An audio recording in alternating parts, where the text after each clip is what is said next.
Hey guys तपाईहरुलाई स्वागत छ मेरो भिडियोमा र आजको भिडियोमा चाहिँ हामी ग्रामरको एकदमै इम्पोर्टेन्ट ग्रामरको क्वेशनहरु ओल्ड क्वेशन पेपरहरु देखि लिएर अहिलेसम्म आएको जति पनि जे पनि इम्पोर्टेन्टहरु छ र आउने वालाहरु जे पनि छ फ्युचरको एक्जामिनेसनको लागि एसए स्टुडेन्ट्सहरुको लागि क्वेशन नम्बर 10 को क्वेशनहरु ग्रामरहरु सबै हामी आज सल्भ गर्न गइरहेका छौं र मैले पार्ट 1 भिडियोमा चाहिँ 9 नम्बरको ग्रामरहरु सबै सल्भ गरेर तपाईहरुलाई दिएको थिए।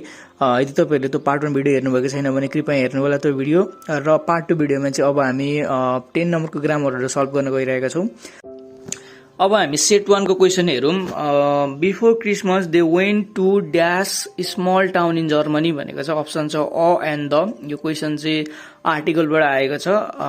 यसमा चाहिँ हाम्रो आन्सर हुन्छ अ स्मल टाउन हुन्छ, किन भन्दाखेरि एन्ड त हुँदै हुँदैन, किनभने एन भनेको चाहिँ भावेल लेटरमा लाग्ने गर्छ। द पनि होइन, किनभने यो स्पेसिफिक कुनै एउटा ठाउँको नाम भनेको छैन, प्रोनाउनहरु यहाँ युज भएको छैन। सो यसको आन्सर चाहिँ हुन्छ a small town in Germany. अब अर्को क्वेशन छ the streets were crowded dash people भनेको छ। यसको आन्सर चाहिँ हुन्छ विथ पिपल। बाई पिपल पनि हुँदैन, यो अफ पिपल पनि हुँदैन। The streets were crowded with people and the shops भनेको छ। त्यसैगरी अर्को क्वेशन छ in the evening they went to listen to Christmas songs dash by children भनेको छ। यो चाहिँ यसको एन्सर चाहिँ हुन्छ एसयुएनजी सङ, किन भन्दाखेरि चाहिँ बाई चिल्ड्रेन भनेको चाहिँ चिल्ड्रेनहरुले गीत गाएको चाहिँ उनीहरुले सुनेको कुरा गरेको छ। बाई समथिङ, बाई कसैले गरेको छ भन्ने कुरा आएपछि यो चाहिँ हाम्रो प्यासिभ भोइस हो र हामीलाई प्यासिभ भोइसमा चाहिँ थाहा छ कि त्यसमा चाहिँ जहिले पनि भर्ब 3 लाग्ने गर्छ। यसमा सिङ चाहिँ भर्ब 1 हो, स्याङ भर्ब 2 हो र सङ भनेको चाहिँ एसयुएनजी सङ भनेको चाहिँ भर्ब 3 हो। सो यसमा युज हुन्छ हाम्रो एसयुएनजी song. They went to listen to Christmas song sung by children around the brightly lit tree in the main square.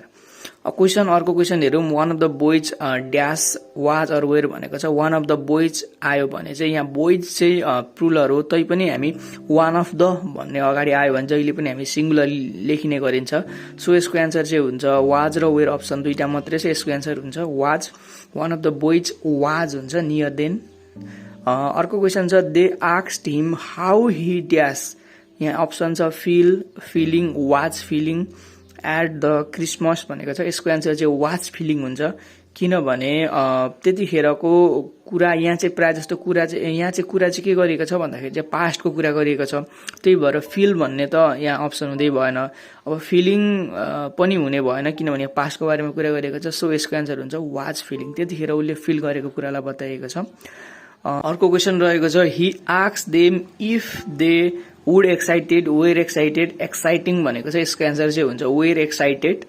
अर्को क्वेशन छ they were enjoying the night dash it was so much exciting भनेको छ। Option छ हाम्रो because, although र because of छ। अब यहाँ अल्दो त हुँदै हुँदैन, किनभने अल्दोको सेन्सै आउँदै आउँदैन यहाँनिर। They were enjoying the night although exciting नभए पनि उनीहरू इन्जोइङ गर्दैन भन्ने कुरा त भएको छैन, त्यही भएर अल्दो त हुँदै हुँदैन। अब बिकज र बिकज अफमा चाहिँ बिकज हुन्छ, किन भन्दाखेरि चाहिँ बिकज अफ आउनु बित्तिकै कहिले पनि इट आउँदैन, बिकज पछि चाहिँ इट आउँछ। सो यसको एन्सर चाहिँ हुन्छ बिकज। अर्को क्वेशन छ it made them dash happy भनेको छ। अप्सन छ फिल, फेल्ड, अर्को अप्सन छ टु फिल। हाम्रो जहिले पनि मेक अथवा मेड आएपछि चाहिँ यो चाहिँ क्वेशन चाहिँ कजेटिभ भर्बबाट आएको छ। हाम्रो जहिले पनि मेक अथवा मेड आयो भने चाहिँ हाम्रो जहिले पनि भर्ब 1 लाग्ने गर्छ। एजेन्ट आएको छ भने चाहिँ देम भनेको एजेन्ट हो, अथवा मान्छे हो, मान्छे आएको छ भने चाहिँ जहिले पनि भर्ब 1 लाग्ने गर्छ। त्यही भएर यसको एन्सर चाहिँ हुन्छ एफइएल फिल। सो यसको एन्सर हुन्छ it made them feel happy. अर्को क्वेशन छ the manager and accountant dash was were are waiting for them भनेको छ।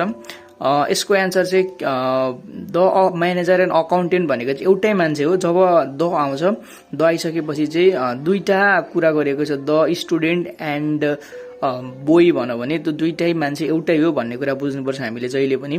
त्यही भएर यहाँ म्यानेजर र अकाउन्टेन्ट चाहिँ एउटै मान्छे रहेछ भनेर बुझ्नु पर्यो।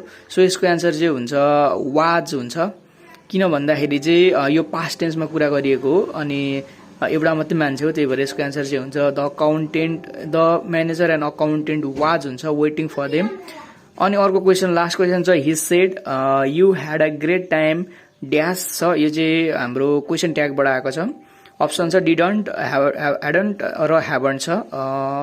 You had a great time भनेको सबैभन्दा सुरुमा हामी यो कुन टेन्समा चाहिँ हेरौँ, यो चाहिँ हाम्रो सिम्पल पास्ट टेन्समा छ। यहाँ यु ह्याड भनेको छ, त्यही भएर हामीले चाहिँ ह्याडन्ट लेख्यौँ भने चाहिँ त्यो एकदमै रङ हुन्छ। यो चाहिँ झुक्काउनुको लागि दिएको यो ह्याड चाहिँ। यहाँ ह्याड चाहिँ लेखिँदैन, किन भन्दाखेरि यो ह्याड भनेको चाहिँ यहाँ भर्ब टुको रूपमा आएको छ।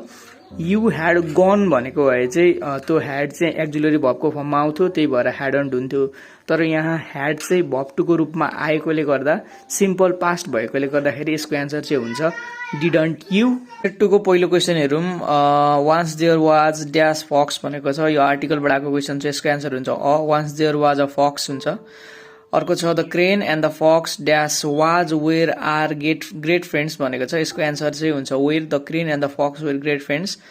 किन भन्दाखेरि यो चाहिँ कथा हो र कथामा चाहिँ सबै प्रायः जस्तो चाहिँ कथामा चाहिँ हामी चाहिँ लेख्दाखेरि चाहिँ पास्ट टेन्समा लेख्ने गरिन्छ।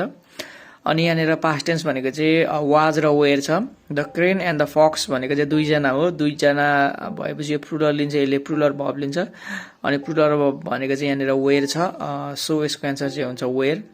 त्यसपछि अर्को क्वेसन छ one day the fox invited the crane in on to dinner हुन्छ, यसको एन्सर चाहिँ हुन्छ टु डिनर। अर्को छ question he dash the soup in a flat dish भनेको छ, ह्याज पुट्स र पुट भनेको छ। अघि नै मैले भने कथाहरू पास्ट टेन्समा लेखिने गरिन्छ, सो यसको एन्सर चाहिँ हुन्छ he put the soup in a flat dish. Has put भनेको प्रेजेन्ट पर्फेक्ट भयो, यो हुँदै हुँदैन। पुट्स भनेको पनि प्रेजेन्ट नै भइहाल्यो, सो यो दुईटा हुँदैन, पियुटी पुट हुन्छ। यो पुट भनेको चाहिँ भर्ब वान होइन, यो पुट भनेको चाहिँ भर्ब टू हो, त्यही भएर यो चाहिँ पास्ट टेन्स हो। अब अर्को क्वेसन हेरौँ। The fox finished licking his dish and asks the crane how dash was the food was र द फुड इज भनेको छ। फेरि पनि म भन्छु यो चाहिँ पास्ट टेन्स हो, यहाँनिर चाहिँ हामी पास्ट टेन्स युज गरिन्छ। तर कहिलेकाहीँ चाहिँ डबल कोटेसनभित्र चाहिँ भएको कुराहरू, भनेको कुराहरू चाहिँ प्रेजेन्टमा पनि लेखिने गरिन्छ। तर यसको कन्टेक्स्टमा हेर्ने हो भने चाहिँ क्वेसन हो यो त, हाउ ड्यास अनि क्वेसन मार्क छ। सो यस्तो क्वेसनहरू आयो भने चाहिँ जहिले पनि हाम्रो चाहिँ सुरुमा चाहिँ भर्ब हुन्छ, त्यसपछि चाहिँ अब्जेक्ट आउने गर्छ। भन्नु खोजेको सुरुमा चाहिँ वाज वेयर इज एमआरहरू आउने गर्छ, अनि त्यसपछि मात्रै द फुडहरू अथवा अरू के अब्जेक्ट छ त्यो अब्जेक्टहरू चाहिँ आउने गर्छ। अब यहाँनिर द फुड इज भनेको चाहिँ द फुड सुरुमा आयो, भर्ब लास्टमा आयो। त्यस्तै अर्कोमा द फुड सुरुमा आयो, वाज लास्टमा आयो।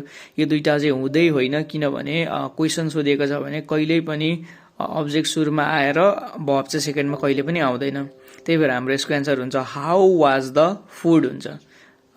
त्यसै गरी अर्को क्वेसन हेरौँ। In fact it was really upsetting to the crane भनेको छ। अप्सन छ isn't it, didn't it, wasn't it भनेको छ।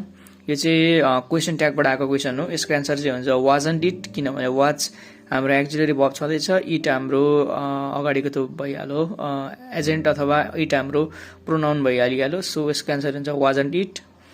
अब अर्को क्वेसन छ the next week he dash invited, will invite, was invited to dine with the crane at his home भनेको छ। यसको एन्सर चाहिँ हुन्छ वाज इन्भाइटेड, किन भन्दाखेरि विल इन्भाइट पनि हुँदैन, इन्भाइटेड पनि हुँदैन।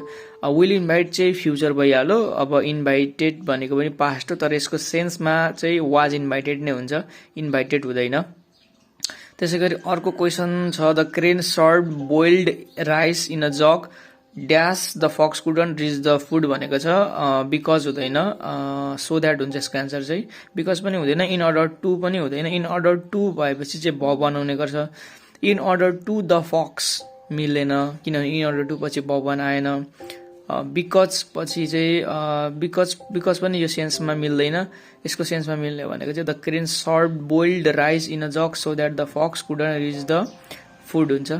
अर्को क्वेसन हेरौँ। The crane enjoyed the food very much, in this way the crane made the fox dash sorry for his behaviour भनेको छ। अप्सन छ फेल्ड, फिल र टु फिल।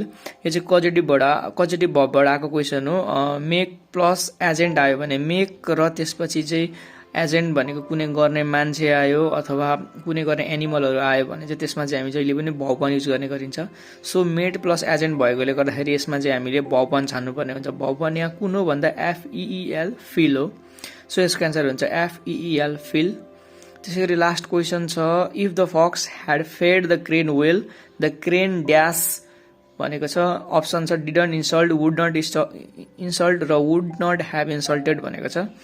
अब यो चाहिँ इफ सेन्टेन्सेस कन्डिसनल सेन्टेन्सेसबाट आएको छ क्वेसन चाहिँ यहाँनिर चाहिँ if plus had plus verb 3 आएको छ भन्नु खोजेको पास्ट पर्फेक्ट आएको छ यहाँनिर पास्ट पर्फेक्ट आयो भने जहिले पनि हामी would plus have plus verb 3 use गर्ने गरिन्छ अब would plus have plus verb 3 भनेको त लास्ट अप्सन हो would have insulted would not have insulted so यसको आन्सर हुन्छ if the fox had fed the crane would not have insulted the fox अब set 3 को क्वेसनहरु हेरौँ हामी Tilicho lake lies in Manang district of Nepal हुन्छ it is located at an altitude of 4919 metres in Annapurna range of the Himalayas and it's sometimes called the lake located at the highest altitude अनि अर्को answer हुन्छ even though there are other lakes at higher altitude even in Nepal अर्को question छ according to the department of hydrology and meteorology Nepal no aquatic organism has been recorded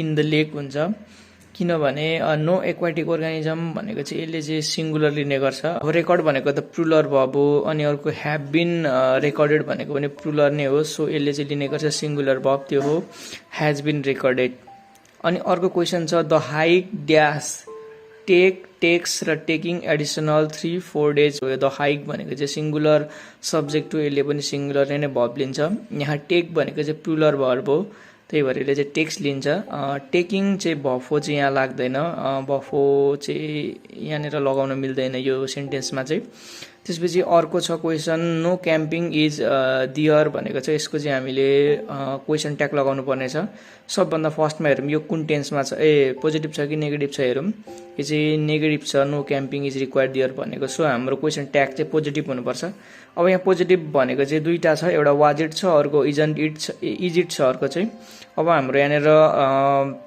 एक्जिलेटिभ verb भनेको चाहिँ is छ so हाम्रो answer हुन्छ is it अर्को question छ many new lodges dash are build were build र ह्याभ बिन बिल्ड भनेको छ यसको एन्सर चाहिँ many new lodges have been build between Manang and the lake हुन्छ यो चाहिँ प्यासिभ भोइसमा बनाएको थियो भनेर त्यसपछि अर्को क्वेसन छ this has made the trekkers dash comfortably there भनेको छ यसको एन्सर चाहिँ स्टे हुन्छ this has made the trekkers stay comfortably there किनभने मेड प्लस मान्छेको नाम अथवा एजेन्टहरू आयो भने चाहिँ जहिले पनि भर्ब 1 लाग्छ अनि यहाँको भर्ब 1 भनेको चाहिँ स्टे हो 2 + भर्ब 1 2 स्टे हुँदैन स्टेइङ पनि भर्ब पनि हुँदैन यसको एन्सर स्टे हुन्छ अर्को छ question the locals of this area says we need they needed र द्याट वी निड भनेको छ यसको एन्सर चाहिँ हुन्छ वी निड गभर्नमेन्ट सपोर्ट हुन्छ यसको एन्सर चाहिँ वी निड हुन्छ किन भन्दाखेरि चाहिँ यहाँनिर चाहिँ डबल कोटेसन भित्र दिएको छ र लोकल मान्छेहरूले भनेको लोकल मान्छे भनेको चाहिँ डबल कोटेसन भित्र त वी लाग्छ किनभने लोकल मान्छेले भनेको दे लाग्दैन दे भन्नु बित्तिकै डबल कोटेसनमा दे लेख्यौँ भने त अर्कै थर्ड पर्सन आउँछ अरू मान्छेको कुरा गरिन्छ त्यही भएर दे हुँदैन अनि डबल कोटेसन भित्र हामीले द्याटको पनि प्रयोग गरिँदैन सो हाम्रो एन्सर चाहिँ हुन्छ वी निड अब अर्को लास्ट क्वेसन छ if you visit this area you dash option चाहिँ छ वुड कुड र विल सर्टेनली बी थ्रिल्ड भनेको छ यो कन्डिसनल सेन्टेन्सेसबाट आएको क्वेसन इफ कन्डिसनलमा के छ भन्दा if you visit this area भनेको चाहिँ सिम्पल प्रेजेन्ट टेन्स हो र यदि सिम्पल प्रेजेन्ट टेन्स आयो भने चाहिँ हाम्रो एन्सर कि त सिम्पल प्रेजेन्टमा हुन्छ कि त फ्युचरमा हुन्छ अब सिम्पल प्रेजेन्ट त यहाँनिर कुनै पनि छैन वुड कुड र विल भनेको छ दुइटै छैन त्यही भएर चाहिँ हाम्रो यहाँनिर लाग्ने गर्छ will if you visit this area you will certainly be thrilled अब सेट फोको क्वेसन हेरौँ once there was dash an old farmer हुन्छ हु ह्याड 3 सन्स यहाँनिर बबी लेटर आएको छ ओल्ड ओएलडी ओल्ड त्यही भएर एन युज भयो his sons were lazy they were fond dash playing cards भनेको छ they were fond of playing cards हुन्छ the farmer was anxious dash his sons didn't work in the field भनेको छ because हुन्छ the farmers was anxious because his sons didn't work in the field हुन्छ अर्को छ question while he was dying he told his son that he dash the treasure in the field भनेको छ option छ had buried was buried र had been buried he had buried the treasure in the field हुन्छ अर्को question छ the sons got surprise यो question ट्यागबाट आएको क्वेसन हो पोजिटिभ छ त्यही भएर हाम्रो उतापट्टि क्वेसन ट्याग चाहिँ नेगेटिभ हुनुपर्छ त्यही भएर यसको एन्सर हुन्छ डिडन्ट दे यो पास्टमा भएकोले गर्दाखेरि हामी डिडन्ट दे युज गरिन्छ the old main dash before sporting the place, the old men died हुन्छ, डाइ चाहिँ हुँदैन, विल डाइ पनि हुँदैन किनभने यो चाहिँ कथा हो, कथा पास्ट टेन्समा हामी युज गरिन्छ। यहाँ डाइज भनेको प्रेजेन्ट भइहाल्यो, विल डाइ भनेको फ्युचर भयो, सो यसको एन्सर हुन्छ डाइड।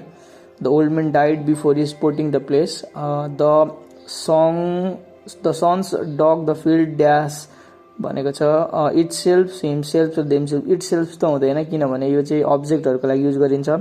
हिमसेल्फ भनेको एकजना भएको भए हुन्थ्यो, यहाँ छोराहरू धेरै छ, सो यसको एन्सर हुन्छ themselves. The sons dug the field themselves हुन्छ। त्यसपछि अर्को छ दियर फादर मेड देम, अघिकै क्वेसन आयो, सबै क्वेसन मेडमै मात्रै आइराख्दो रहेछ, के भएको यो? यसमा पनि मेड नै आएछ, मेड प्लस देम भनेको छ। मेड प्लस एजेन्ट आएपछि जहिले पनि भौवन लाग्छ, त्यो भनेको यहाँ भौवन भनेको वोक एउटा मात्रै छ, सो यसको एन्सर हुन्छ the father made them woke hard. यदि यो देमको ठाउँमा अरू कुनै अब्जेक्टहरू आएको भए चाहिँ यहाँनिर चाहिँ 2 प्लस भौवन लाग्ने गर्थ्यो, तर मेड प्लस एजेन्ट आएकोले गर्दा यहाँ भौवन लाग्ने बरु वर्क हार्ड हुन्छ। अर्को क्वेसन छ if they hadn't dug the field they dash money भनेको छ, would not have earn money, would earn money, यो कन्डिसनल आयो। If they had not dug भनेको पास्ट पर्फेक्ट भयो, पास्ट पर्फेक्ट आएपछि जहिले पनि वुड ह्याभ प्लस भर्ब 3 लाग्छ नै, त्यही भएर यसको एन्सर हुन्छ would not have earned money. अर्को छ last question the sons said that their fathers dash great भनेको छ, the son said that their father was great हुन्छ। अब हामी सेट 5 मा जाउँ। सेट 5 को क्वेसन रहेको छ did you know that deer dash is was were छ अप्सनमा, only one mammal in the world that can fly. यो चाहिँ यहाँनिर चाहिँ इज हुन्छ answer. Did you know that deer is dash only one mammal in the world that can fly. The only mammal dash is actually capable of powered flight is the bat भनेको छ। Option छ हु, which र what. हु हुँदैन किनभने मान्छेको बारेमा भनेको होइन, यसको एन्सर चाहिँ विच हुन्छ, वाट हुँदैन, वाटको अलिक सेन्स मिल्दैन। त्यसै गरी अरू क्वेसन छ all bats dash to chiroptera भनेको छ, all bats belong to chiroptera हुन्छ। अर्को छ it is called so because the structure of the open wing is very similar to an out spread woman hand हुन्छ किनभने out spread भनेको vowel भइहाल्यो। अर्को क्वेसन रहेको छ the bones of the arm and the four of the fingers are light slender and lengthen as an adaptation dash flight भनेको छ। On हुँदैन, इन पनि हुँदैन, as an adaptation for flight हुन्छ। They dash to support, they are used हुन्छ, they are used to support spread and manipulate the membranes. It is said that the bats wings is an extension हुन्छ, is an extension of the skin of the abdomen. If there was flesh between the layers bats wings would not be translucent, would not be हुन्छ किनभने यो conditional सेन्टेन्सेसबाट आएको हो। If there was भनेको past हो, if plus past आउने बित्तिकै जहिले पनि वुड प्लस भर्ब बनाउने गर्छ, त्यही भएर यसको एन्सर हुन्छ if there was a flesh between the layers of bats wings would not be translucent. अर्को क्वेसन छ वाट ड्यास मेक्स ह्याभ र गेट्स भनेको छ, what makes the bats climber walk on the ground हुन्छ। Last question छ the bat pups suck milk from their mother dash भनेको छ doesn't it, don't they र डु दे भनेको छ। क्वेसन ट्यागबाट आएको छ, क्वेसन पोजिटिभ छ त्यही भएर हाम्रो नेगेटिभ हुनुपर्छ, प्रेजेन्ट टेन्समा छ त्यही भएर हामीले लिने गर्छौँ डन्ट। अनि द ब्याट पप्स भनेको चाहिँ दे हुन्छ यतापट्टि आउँदाखेरि, सो यसको एन्सर हुन्छ डन्ट दे।